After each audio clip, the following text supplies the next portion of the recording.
تو اس کا یہ کہنا تھا کہ ہمارے جو مذاکرات تھے وہ نام لے رہے ہیں کس کا؟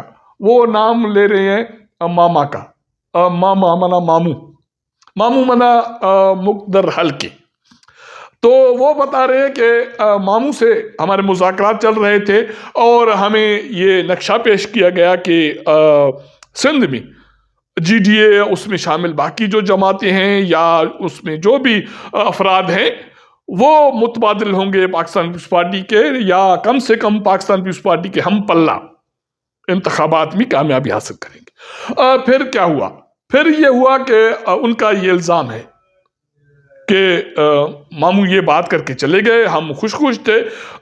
2 راتیں پہلے، انتخابات سے 2 راتیں پہلے، وہ بتاتے ہیں کہ جنرل فیض صاحب اس وقت میرے خیال میں وہ یا تو بڑے گھر میں تھے یا پنو واکل میں تھے، میں ایکوریٹ مجھے نہیں ہے.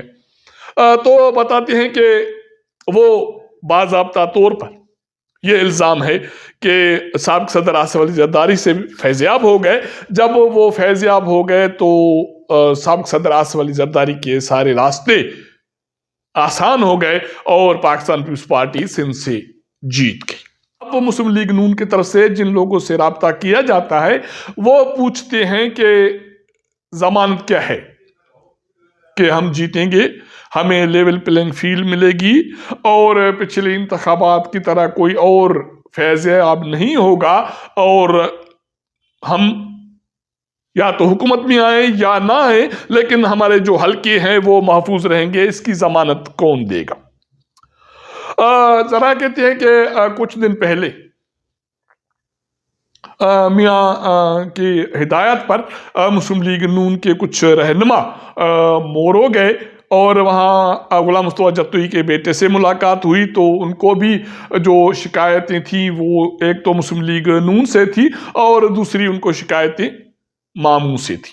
اسی طرح میہر کے جو لیاقت جتوئی صاحب ہیں اور ان کے بیٹے یا باقی جو ان کے رہنما ہیں ان سے بھی جو رابطے ہوئے تو ان کو بھی مسلم لیگ نون کی قیادت سے بھی شکایت ہیں اور ماموں سے بھی شکایت ہے.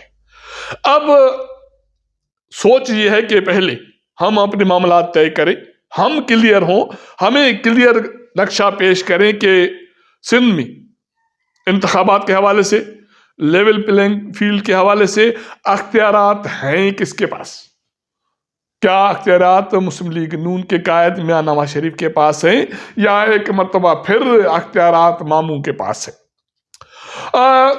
جب اسے پوچھا گیا کیا ماموں ابھی بھی پاکستان پیپلز پارٹی کے ساتھ ہے یا ماموں کے پاس پاکستان پیپلز پارٹی کے لیے نرم گوشہ موجود ہے، تو ان کا جو سیاسی جو تبصرہ تھا وہ یہ تھا کہ ماموں 2 طرفہ ٹکر نہیں لے سکتا، 2 طرفہ لڑائی نہیں لڑ سکتا. اور میں نے پوچھا کہ 2 طرفہ کس طرح، کون؟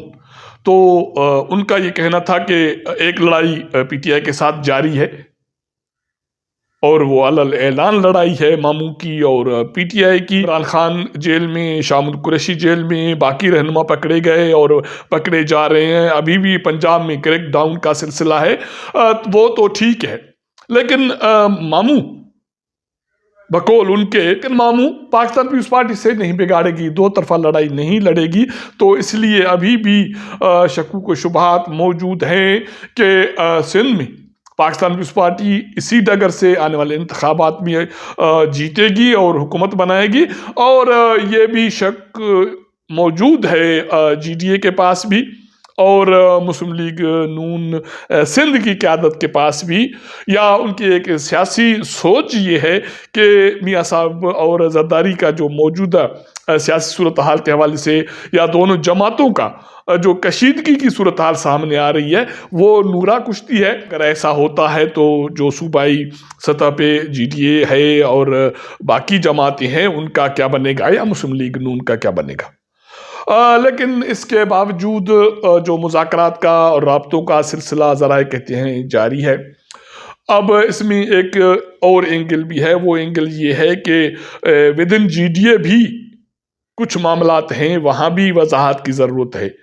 جی ڈی اے جو آلموسٹ اس میں جو ہولڈ ہے وہ پیر پاگرا صاحب کا ہے، مسلم لیگ فنکشنل کا ہے، اور باقی جماعتیں یہ سوچ رہی ہیں یا یہ پوچھ رہی ہیں کہ ہمیں کیا ملے گا۔ فنکشنل کو تو 4 سیٹیں آلموسٹ مل ہی جاتی ہیں، تو باقی جو جماعتیں ہیں ان کے پاس ضمانت کیا ہے، سیکیورٹی کیا ہے، اور ان کو کیا گارنٹی ہے کہ ان کو بھی لیول پلینگ فیلڈ ملے گی۔ تو یہ چیزیں جو ہیں جس کی وجہ سے میاں صاحب کا سندھ کا دورہ فی الحال ہولڈ ہو گیا ہے۔ جب یہ چیزیں کلیئر ہو جائیں گی تو پھر میاں صاحب سندھ جائیں گے اور وہاں ملاقاتیں ہوں گی، لیکن فی الحال وہاں کی جو قیادت ہے اس کو میاں صاحب کے سندھ دورے کے حوالے سے کوئی اطلاع نہیں ہے، تو اس کا مطلب ہے کہ فی الحال میاں صاحب سندھ نہیں جا رہے، کوئٹہ سے پھر وہ لاہور جائیں گے، اور لاہور کے بعد جب سندھ کا شیڈول بنے گا تو میاں صاحب سندھ کا دورہ کریں گے۔ تب تک جی ڈی اے میں شامل جو جماعتیں ہیں وہ اپنی صورتحال سیاسی جو ہے ان پہ کلیئر ہو جائیں گی۔ اس حوالے سے سندھ یونائٹڈ پارٹی کی طرف سے کل سی سی کا اجلاس کراچی میں طلب کر لیا گیا ہے، مسلم لیگ فنکشنل بھی اجلاس کرنے جا رہی ہے، اور باقی جو جماعتیں ہیں وہ بھی میرے خیال میں یہی کچھ سوچ رہی ہیں۔ جب یہ نقشہ کلیئر ہو جائے گا، جی ڈی اے کا ایک پلان بنے گا، چارٹر بنے گا، اور جی ڈی اے کی میں شامل جماعتیں اپنے آپس میں کلیئر ہوں گی، تو اس کے بعد میاں صاحب جا کے ملاقات کریں گے۔ اب اس کے حوالے سے 2 چیزیں واضح کرنی پڑیں گی میاں نواز شریف کو ملاقات سے پہلے، کہ سندھ کے حوالے سے فیصلہ کرنے کا اختیار اس کے پاس ہے یا ماموں کے پاس۔ اگر ہمارا یہ ولاگ آپ کو پسند آئے تو اپنے دوستوں کے ساتھ ضرور شیئر کیجیے گا، اپنا فیڈ بیک دیجیے گا۔ آپ کے ساتھ ملاقات کریں گے اگلے پروگرام میں، تب تک اجازت دیجیے گا، اللہ حافظ۔